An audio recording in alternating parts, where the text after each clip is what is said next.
দেখুন, এখন তৃণমূল কংগ্রেস যে কোনটা তৃণমূল কংগ্রেস আমরা নিজেরাও বুঝতে পারছি না।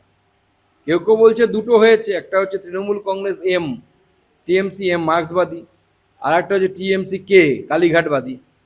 কোনটা ওরা নিজেরাই ঠিক করুন, কে কোন দিকে থাকবে, তারপরে আমাদের সাথে লড়াই হবে। পরে পার্টিটাই নিয়ে কার দখলে থাকবে সেই নিয়েই তো লড়াই চলছে, তো পার্টি অফিস নিয়েও লড়াই চলবে, এটাই স্বাভাবিক। তৃণমূলে এখন লড়াই চলবে, পার্টিটা উঠে গেছে, আমরা তো বলেছিলাম না উঠে যাবে, পার্টি হারলে পরেই সেই জায়গাতেই যাচ্ছে আগামী দিনে।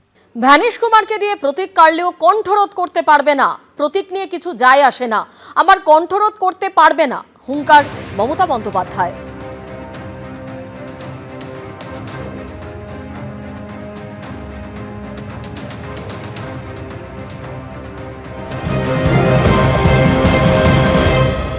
আপনার পক্ষে আছে বলে সরকার, আপনি তাকে দিয়ে নির্বাচন কমিশনের কাছে কমপ্লেন করিয়ে আপনি সিম্বল কেড়ে নিতে পারেন।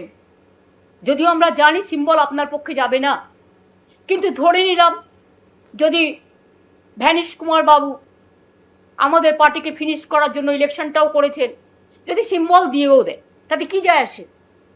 সিম্বল সেটাই হয় যেটা সাধারণ মানুষ গ্রহণ করে, তৃণমূল কংগ্রেসরা গ্রহণ করে।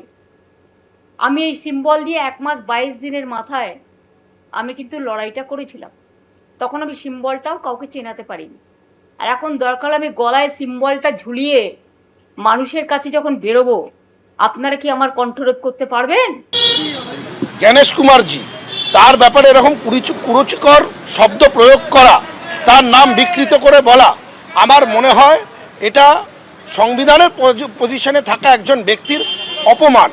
আমরাও গেছিলাম, আমরাও গিয়ে ফুল বেঞ্চের সাথে দেখা করে এসেছি দিল্লি গিয়ে। অত্যন্ত সজ্জন ব্যক্তি এবং তিনি আমাদের গুরুত্ব সহকারে আমাদের সব কথা সেখানে তিনি শুনেছেন। দেখুন, এখন তৃণমূল কংগ্রেস যে কোনটা তৃণমূল কংগ্রেস আমরা নিজেরাও বুঝতে পারছি না। কেউ কেউ বলছে দুটো হয়েছে, একটা হচ্ছে Trinamool Congress M, TMC M মার্ক্সবাদী, আর একটা হচ্ছে টিএমসি কে কালীঘাটবাদী।